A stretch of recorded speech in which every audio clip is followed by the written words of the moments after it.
Release হয়, সেই জন্য আমরা ইনস্ট্রাকশন দিয়েছি। প্রয়োজনে যেটা আমাদের মেম্বার মহোদয় বললেন, মাল চলে যাবে, পরবর্তীতে আমরা পোস্ট ক্লিয়ারেন্স অডিট করবো, এটা করবো, কিন্তু মাল আমরা আটকে রাখতে দিব না। এটা হচ্ছে আমাদের মোদ্দা কথা, যাতে করে আমাদের যারা আমদানিকারক রপ্তানিকারক তাদের যাতে ব্যবসাটা সহজীকরণ হয়। তারা অনেক রিস্ক নিয়ে ব্যবসা করেন, তাদের বাপদাদার সঞ্চিত অর্থ, নিজের সঞ্চিত অর্থ, ব্যাংক থেকে ঋণ নিয়ে অনেক রিস্ক নিয়ে তারা বাংলাদেশে এমপ্লয়মেন্ট জেনারেট করে। সুতরাং তাদেরকে আমরা শ্রদ্ধা করি এবং তাদের যে ইনিশিয়েটিভ, এটা যদি না হতো তাহলে বাংলাদেশে কোটি কোটি লোক কর্মসংস্থান হতো না। তো এই বিষয়টাকে মাথায় রেখে যে ব্যবসায়ীরা যে ব্যবসা করেন সবাই খারাপ কাজ করেন এই কথা বলার কোনো কারণ নেই। অনেক ব্যবসায়ী আছে 100% কমপ্লায়েন্ট। সুতরাং তারা যাতে কোনোভাবে অসুবিধার মধ্যে না পড়েন, তাদেরকে উৎসাহিত করলে অন্যরাও ধীরে ধীরে 100% কমপ্লায়েন্ট হয়ে যাবে। তো আমরা সেভাবে চিন্তা করছি। সাংবাদিক বন্ধুদের যদি কোনো আলাদা করে বলার থাকে জিজ্ঞেস করতে সেটা হচ্ছে চট্টগ্রাম কাস্টমসের বিভিন্ন গাড়ি, সাবেক এমপিদের গাড়িগুলো, এই বিষয়ে তো কোনো সিদ্ধান্ত হয়নি, এই বিষয়ে শুধু বলছেন না। এই বিষয়ে আমরা নিয়মতান্ত্রিকভাবে আগাচ্ছি। একটা অকশন হয়েছে, আপনারা জানেন যে চিরাং বন্দরে অনেকগুলো কন্টেনার, প্রায় 6000 কন্টেনারের উপরে দীর্ঘদিন ধরে পড়ে আছে। এগুলো অকশন করে চট্টগ্রাম বন্দরকে পুরোপুরি ফাঁকা করা, বিশেষ করে যেগুলো দীর্ঘদিন পড়ে আছে, তার জন্য আমরা উদ্যোগ নিয়েছি। আমরা প্রায় 100 জন অফিসার এমপ্লয় করেছি এগুলোর ইনভেন্টরি করার জন্য। 90% ইনভেন্টরি করা কমপ্লিট হয়ে গেছে, বাকিগুলো আগামী 4 মাসে কমপ্লিট হয়ে যাবে। আমরা অলরেডি একটা অকশন কিন্তু ঘোষণা চলে আসছে, সম্ভবত 6 আগস্ট এই অকশনটা শেষ হবে। আমি আজকেই বলেছি আমাদের কাস্টমস কমিশনার মহোদয়কে, আমাদের যদিও ব্যাপক প্রচারণা হয়েছে, অনলাইনে গিয়েছে, পত্রিকায় গিয়েছে, তারপরও অকশন ম্যানেজমেন্টের সাথে যারা জড়িত আছে তাদেরকে আমরা বলেছি প্রয়োজনে চিটাগং শহরে তারা মাইকিং করে ঘোষণা দেবে, তাদেরকে প্রত্যেকে জানে যে আমাদের পোর্ট অথরিটিতে বড় অকশন চালু হচ্ছে, যাতে করে যারা যারা পার্টিসিপেট করতে চায় সহজে কোনো রকমের, যেমন পে অর্ডার জমা দেওয়ার একটা ঝামেলার কথা আমাদেরকে উঠালো, আজকে আমরা আলোচনা করলাম যে এটা খুব সিম্পল, এখানে আসা লাগবে না, যার যার মতো করে ঘরে বসেই তারা জমা দিতে পারবে, অনলাইনে দিতে পারবে। আমাদের শুধু ব্যাংক অ্যাকাউন্টের একটা তথ্য দিয়ে দিবে, ওখানে টাকা চলে যাবে, মানি রিসিট চলে আসবে, আপনার হয়ে গেল। আপনি যদি টেন্ডার জিতেন ভালো, আর না হলে আপনার টাকা আবার কাস্টমার থেকে ফেরত চলে যাবে। তো এটাও আমরা 100% ট্রান্সপারেন্ট হইতে করতে চাই। এবং আমরা এখানে যেটা সিদ্ধান্ত নিয়েছি, প্রথম নিলামে আমরা দিয়ে দিব, what ever price we get, highest price আমরা দিয়ে দিব। অর্থাৎ নিলাম করতে করতে করতে করতে সময় নষ্ট করা, এটা যাতে না হয়। এটা কিন্তু বাংলাদেশের ইতিহাসে বিরল। আমরা কিন্তু এই রিস্ক নিয়েছি যে আমরা চাই আমাদের পোর্ট ইয়ার্ডে যে সকল কনজেশন পড়ে আছে দীর্ঘদিন ধরে, আমি জয়েন করার পরপরে দেখলাম যে কিছু ডেঞ্জারাস কার্গো পড়ে আছে 14 বছর ধরে, সেগুলো আমরা রিমুভ করেছি। এরকম অসংখ্য জিনিস খেয়াল করেন, এগুলো কিন্তু বাংলাদেশের ডলার খরচ করে ইম্পোর্ট হয়েছে, যে কোনো কারণে হোক এগুলো যায় নাই। এবং এটা কিন্তু আমাদের জন্য খুবই ক্ষতিকারক। যে সকল গাড়ি পোর্টের ইয়ার্ডের থেকে নষ্ট হয়ে গেল, এগুলো ডলার দিয়ে কিন্তু আমরা ইম্পোর্ট করেছি। এগুলো যদি আমরা রাইট টাইমে অকশন করে রাস্তায় ছেড়ে দিতাম, তাহলে কিন্তু এই পরিমাণ গাড়ি আবার ফার্দার ইম্পোর্ট করতে হতো, যেগুলো আমাদের নষ্ট হয়ে। এই কথাগুলো আমি বোঝানোর চেষ্টা করতেছি। যত দ্রুত সম্ভব যখনকার কাজ তখন যদি আমরা শেষ করতে পারি, তাহলে কিন্তু এটাই হবে। এখন এমপি মহোদয়ের যে গাড়ির কথা, সেটা আমরা অকশনে দিয়েছি এবং অকশনে আমরা আশানুরূপ রেজাল্ট পাইনি। এখন আমরা কিছু বিকল্প চিন্তা করছি, যেমন আমাদেরকে কোনো কোনো সরকারি সংস্থা অফার করেছে, ওনারা 60% প্রাইসে এটা নিতে চায়।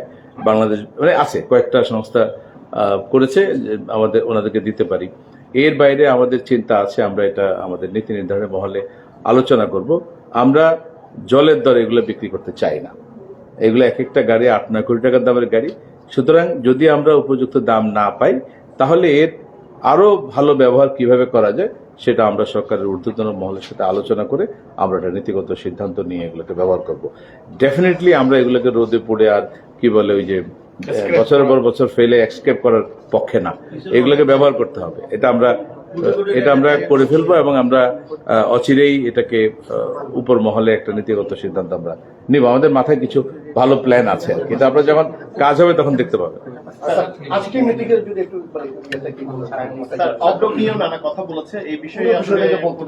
না, অবডকের বিষয়টা আপনারা জানেনই। অবডক করাই হয়েছে মানে আমাদের বন্দরের অপারেশনকে ফ্যাসিলিটেট করা, আরো কুইক করা, আরো দ্রুত করা, এফিসিয়েন্সি বাড়ানো।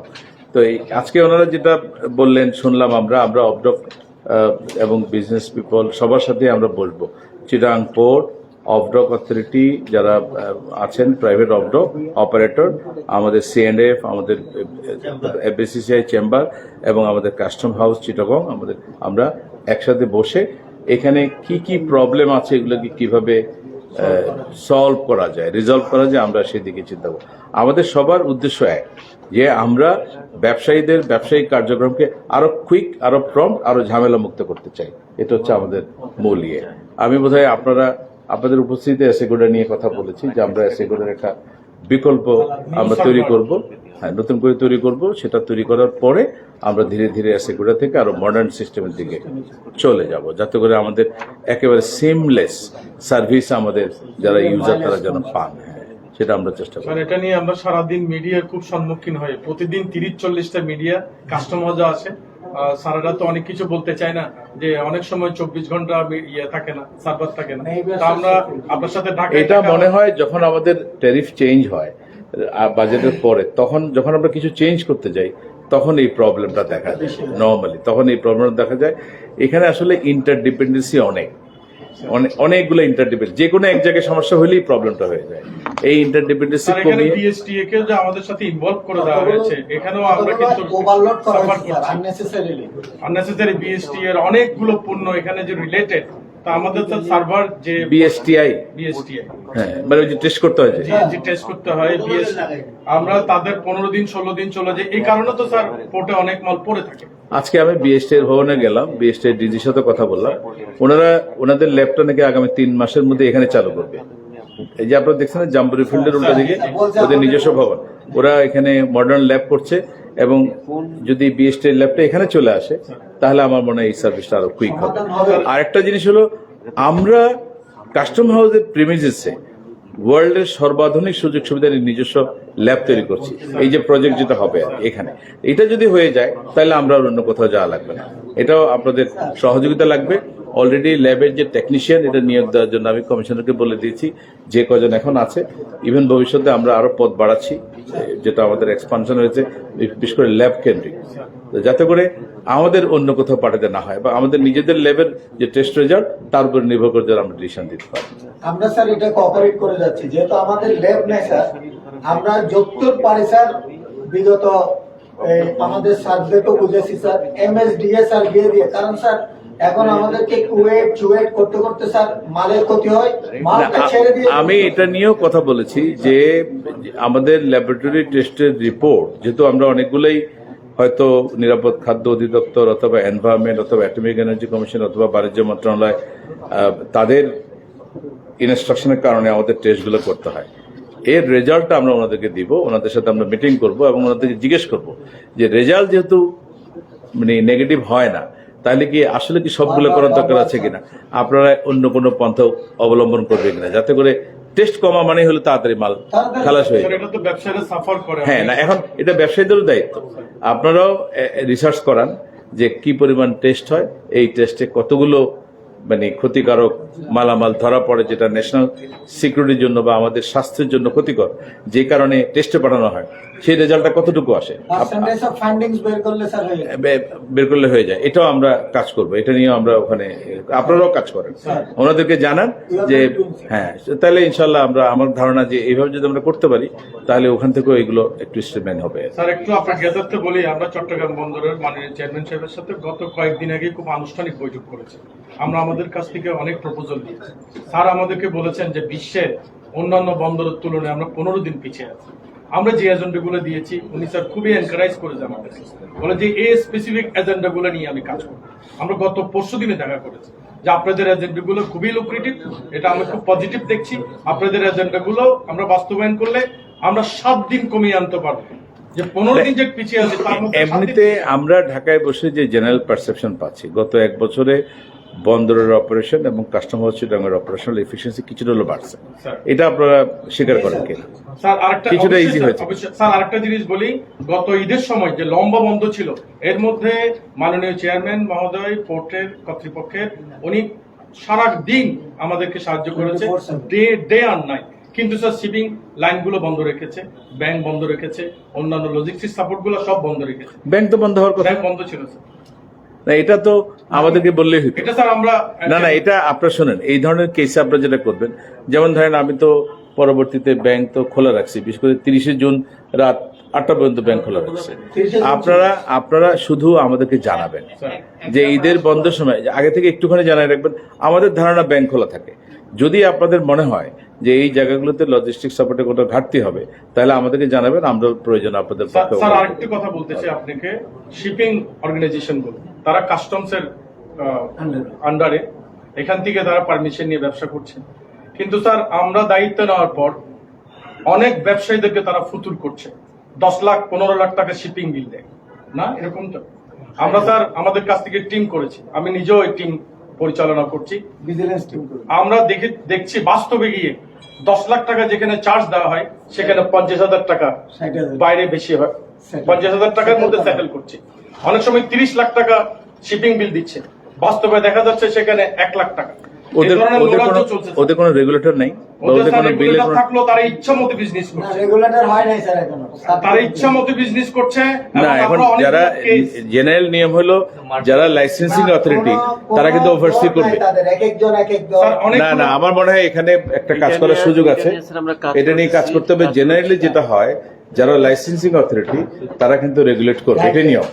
কিন্তু আমাদের তো বোধহয় এই জায়গাটাতে কোনো কাজ হয় না। এটা আমাদের মবিন, এটা একটু আমাদের ইয়াংদেরকে কয়েকজনকে দায়িত্ব দিয়ে একটা টিম গঠন করে আমরা একটা তাদেরকে রেগুলেট করার জন্য। আমরা 100 কেস সেটেল করেছি খুব ইলিগালি, এবং প্রায় 100 কোটি টাকার মতো আমরা সেভ করেছি ব্যবসায়ীদেরকে।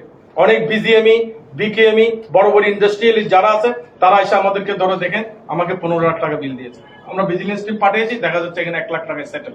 তার এই ধরনের ব্যবস্থাপনায় তারা পরিচালিত হচ্ছে, আমরা অলরেডি টেক আপ করেছি। তারা বিলটা কিসের বেসিসে করে? তারা তাদের ইচ্ছা মতো অনেক খাত বের করেছে, অনেক খাত বের করে, sweeping charge, damage charge, sir এগুলো আপনি দেখলে কন্টিনিউ যাচ্ছে, এটা তো আমাদের গলার কাটা। দেখা যাবে চিটাং পোর্ট থেকে কন্টেইনারটা নিয়ে যাচ্ছে না, এখন ধরেন আমি বলি, ধরেন চিটাং পোর্টে এখন অনলাইন পেমেন্টে চলে আসছে, তাহলে কি পেমেন্ট লাগবে চিটাং পোর্টে এটা তো যে কোনো ব্যবসায়ীরা দেখতে পারে। আমাদের কি কি চার্জ আমরা নেই এটা তো গোপন কিছু না। শিপিং লাইন এ ধরনের সিস্টেমের আওতায় আসে নাই, আনতে হবে। স্যার এটা আপনার নলেজে দিলাম, এটা ভালো করছে। স্যার এই ধরনের কেস আমরা যদি নতুন করে পাই, আপনি যদি উদ্যোগ নেন, আমরা এখানকার কাস্টম হাউসে যিনি দায়িত্বে আছেন লাইসেন্সিং এ, আমরা স্যার ওনাকে দিব। আপনারা এরকম কয়টা যেগুলো আপনারা সেটেল করেছেন, না লটস অফ কেসের মধ্যে আপনারা উল্লেখযোগ্য বড় বড় 5টা কেসের একটা সামারি করে আমার কাছে পাঠান, এটাকে ধরেই আমরা রেগুলেট করার চেষ্টা করব। Thank you. স্যার আরেকটা বার্নিং ইস্যু আছে, আমরা যে স্যার পতেঙ্গা টার্মিনাল দিলাম স্যার পিসিটিতে স্যার এখন স্ট্রাইক করার জন্য আমাদের কাছে প্রস্তাব আসছে কর্মচারীদের পক্ষ থেকে। পিসিটি মানে কোনটা? নতুন পতেঙ্গায় যেটা স্যার আরএসজি কে যেটা দিলাম আমরা, রেড সি কে দিলাম। রেড সি স্যার, তাদের কোনো এখনো ইকুইপমেন্ট ব্যবস্থাপনা সাংঘাতিক নাজুক স্যার কাজ শুরু করে দিয়েছে। আর মার্কস লাইনের মতো শিপিং এজেন্সির সাথে চুক্তি করেছে, তাদের অহরহ মাল নামতেছে, কিন্তু আমরা সময় মতো ডেলিভারি পাচ্ছি না। তাদের ইকুইপমেন্ট শর্ট, তাদের এটা আমাদের স্যারেরা জানেন, কিন্তু এটা একটু স্যার আপনাদের দেখতে হবে। আমাদের কাছে 2বার আসছিল, আমরা বলি যে এগুলোর দরকার নাই, প্রশাসন কাজ করতেছে, তোমাদের বাবা সারা রাত বসে থাকে। এটা নিয়ে কথা উঠাই। আরেকটা সিস্টেম স্যার, ওনাদের নাকি হেলমেট লাগবে স্যার। এখন হেলমেট 8,000 শ্রমিককে তো আমি হেলমেট কিনতে পারি না। আমি স্যার প্রস্তাব দিয়েছি, আপনার তো একদিনে 8,000 ডেলিভারি না, আপনি 20-30টা হেলমেট কিনে রাখেন, আপনি প্রোভাইড করেন হেলমেট। আমাদের এখানে হেলমেটের প্রথা নেই।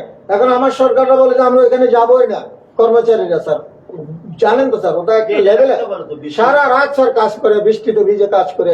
এখন বুট লাগবে, এখন স্যার সেফটি বুট ওনাদের লাগলে ওনারা নেবে স্যার। আমরা তো যেটা জ্যাকেট আছে ওইটা দিই, এটা আপনাদের স্যার আইন। এগুলা নিয়ে স্যার যদি ছোটখাটো ম্যাটার নিয়ে একটা স্যার অস্বস্তিকর পরিবেশ হলে আপনি তখন আমাদের দায়ী করবেন স্যার। আরেকটা ইম্পর্টেন্ট ইস্যু বলি, চট্টগ্রাম বন্দর যে 4 গুণ রেস্টুরেন্ট বাড়িয়েছে, চেয়ারম্যান মহোদয় বলেছে এই পিসিটি তারা কোনোভাবে সেটা নিতে পারে না। তারা, আমরা গত 3 দিন আগে চেয়ারম্যান সাহেবের সাথে দেখা করেছি, আমি বললাম স্যার আপনি নির্দেশনা দিয়েছেন, আপনি বলেছেন পিসিটি 4 গুণ রেস্টুরেন্ট তারা নিবে না, কিন্তু তারা নিচ্ছে। বলে যে কেন নিচ্ছে, এখনই ব্যবস্থা গ্রহণ করা হবে। তারা স্যার এই আইনটাও মানছে না, এটা কমপ্লিটলি এম্বার্গো আছে, এই 4% রেস্টুরেন্ট তারা নিতে পারবে না, তারা সেটা কিন্তু আদায় করছে। এবং একটা শিপিং লাইন মাস লাইন সেখানে নিয়ে যাচ্ছে শত শত কোটি টাকা ব্যবসায়ীদের নষ্ট হচ্ছে, ড্যামারেজ উঠছে, তারা স্পেশাল ডেলিভারি দিতে পারে না, ইকুইপমেন্ট নাই, ফেসিলিটিস নাই। আমরা তাদের ওখানে গিয়ে মিটিং করেছি, আমরা সার্ভে করেছি, তাদের পর্যাপ্ত ক্যাপাসিটি নেই, কিন্তু তারা ব্যবসা শুরু করেছে। আপনার মাধ্যমে স্যার বলতে চাই, তারা কমপ্লিট ক্যাপাসিটি গ্রো করুক, আমরা সেখানে যাব। গতকালকে আমাদের শত শত কর্মচারীরা এসেছে যে আমরা আর পারছি না, কাজ করতে পারছি না, আমাদেরকে বুট নিতে বলছে, হেলমেট নিতে বলছে, ওরা দেয় না কেন? নিতে বলছে। ওরা দেয় না কেন? ওরা দিবে না স্যার, আমাদের সাথে কথা বলেছে তারা সরবরাহ করবে, কিন্তু তারা তার বাস্তবে কথা বলে একটা, কার্যক্রম করা একটা। স্যার আপনার মাধ্যমে এটার ব্যবস্থা বলা চাই স্যার, আমাদের আর যাওয়ার কোনো জায়গা নেই। Thank you. এমনিতে- আমরা স্যার এই মাস লাইনকে চিঠি দিতে বাধ্য হচ্ছি যে আপনার কন্টিনিউয়াস যাতে পিসিটিতে না যায়, আমরা সেখান থেকে ডেলিভারি নেওয়ার ব্যাপারে নতুন করে চিন্তা এমনিতে করব। পোর্টের যে নতুন অপারেশন হলো, আমাদের যে ইয়েরা নিল, ড্রাই ডক নিল, Sir, is good, এটা sir. আলহামদুলিল্লাহ Is good, sir. ভালো ভালো হওয়ার কথা। Very nice. Thank you. Very nice. Okay, Very nice. Very good. Yes. ঠিক আছে, তাহলে আমরা আজকের মতো শেষ করি।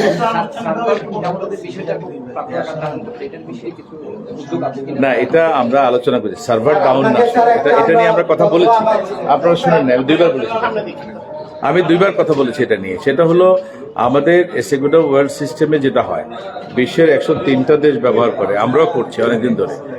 যখনই আমরা কোনো ট্যারিফ লাইন চেঞ্জ করি, বিশেষ করে বাজেট যখন হয়, এই আপডেটটা যখন করতে যাই, তখন এই সিস্টেমের বেশ কিছু দেখা যায়। আর এখানে ইন্টারডিপেন্ডেন্সি অনেক বেশি, যে কোনো একটা জায়গায় প্রবলেম হলে এটা আলটিমেটলি কাজ করে না। এখন আপাতত এটা পুরোপুরি ঠিক আছে। আমরা খুবই দ্রুততার সাথে আমাদের যে এক্সিস্টিং টিম আছে তারা আলোচনা করে, বিশেষ করে আংটার্ডের সাথে এবং আংটার্ডের যারা করে তাদের সাথে বসে কথা বলে আমরা দ্রুততম সময়ের মধ্যে এটাকে অ্যাড্রেস করতে পেরেছি। তারপরেও যেই সময়টা আমাদের কাজের হ্যাম্পার হয়েছে, এই সময়টা আসলে এটা সহনীয় সময় না, এটাকে আরো স্মুথ করতে হবে। সেই জন্য আমরা যেটা চিন্তা করেছি, আমাদের যে সকল দেশ, ওয়ার্ল্ডের উন্নত দেশ যারা এসএগুডা ওয়ার্ল্ড ব্যবহার করে না, অথচ কাস্টমস ম্যানেজমেন্ট সিস্টেমের আধুনিক সিস্টেম যারা ব্যবহার করে, সফটওয়্যার ব্যবহার করে, সেই আদলে আমরা মডার্ন টেকনোলজি নিয়ে, যেখানে কোনো ডাউন টাইম হবে না, সারাক্ষণ অন থাকবে, এটা ক্লাউড বেসড হবে, সে ধরনের একটা নতুন সফটওয়্যার তৈরি করার উদ্যোগ আমরা নিয়েছি। যখন আমাদের এই কাস্টমস ম্যানেজমেন্টের নতুন সফটওয়্যারটা হয়ে যাবে, কমপ্লিট হয়ে যাবে, তখন আমরা যেটা করব সেটা হচ্ছে পাইলটিং করব, অল্প অল্প জায়গায় চালু করব। যখন দেখবো যেটা খুব ভালো সার্ভিস দেয়, তারপর আমরা ধীরে ধীরে এসএগুডা থেকে সরে আসবো। এটা হচ্ছে আমাদের আপাতত প্ল্যান। আমাদের যে সাইজ, আমাদের যে ব্যবহারকারী সংখ্যা, আমাদের যে অপারেশনাল রিকোয়ারমেন্ট, তাতে মোটামুটি আমরা বুঝতে পেরেছি যে এসএগুডা দিয়ে আমরা খুব বেশি দূর আগাতে পারবো না, ফলে আমরা একটা মডার্ন জায়গায় যাবো। কতদিন লাগতে পারে? এটা তো অন্তত বছর দিক তো লাগবেই, কারণ এটা সফটওয়্যার ডেভেলপমেন্ট, তো একটু সময় লাগবে, আরো কম সময় হতে পারে। আমরা কাজ শুরু করে দিয়েছি। হ্যাঁ, এটা একটু সময় লাগবে। আমরা অলরেডি এটা শুরু করে, অর্থাৎ আমরা একটা বিকল্প চিন্তা শুরু করে দিয়েছি, একটা কাজও শুরু করছি। স্যার, একটা বিষয় ছিল যে আমাদের রাজস্ব তো বড় একটা অংশ আসে সিগারেট থেকে।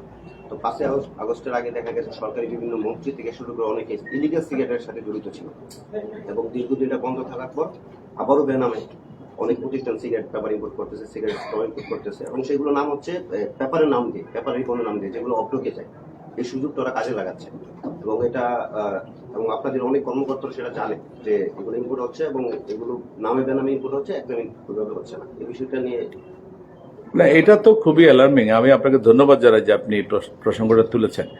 যারাই সরকারের রেভিনিউ ফাঁকি দেওয়ার জন্য যদি কোনো অন্যায় করে, আপনাদের কাছে যদি কোনো তথ্য থাকে, আপনাদের এই গোয়েন্দা তথ্য আমাদের যারা, বিশেষ করে কাস্টমার চট্টগ্রামেরও গোয়েন্দা শাখা আছে, আমাদের সেন্ট্রাল গোয়েন্দা আছে, আমাদের শুল্ক গোয়েন্দা আছে, তাদেরকে আপনার যথাসময়ে তথ্য দিবেন, এবং আমরা এখানে খুবই কড়া অ্যাকশন নিব।